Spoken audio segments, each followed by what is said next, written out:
சீர்காழி சட்டநாத திருக்கோவில். இந்த திருக்கோவிலுக்குன்னு நிறையா ஸ்பெஷல் ஹிஸ்ட்ரி இருக்குது.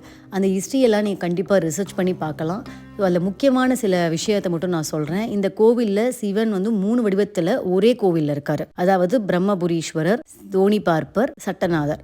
அது மட்டும் இல்லாமல் திருஞான சம்பந்தர் சின்ன வயசுலேயே தேவார பாடல் இங்கே எழுத ஆரம்பித்ததா சொல்கிறாங்க. இந்த கோவில் ரொம்ப பழமையான ஒரு கோவில்.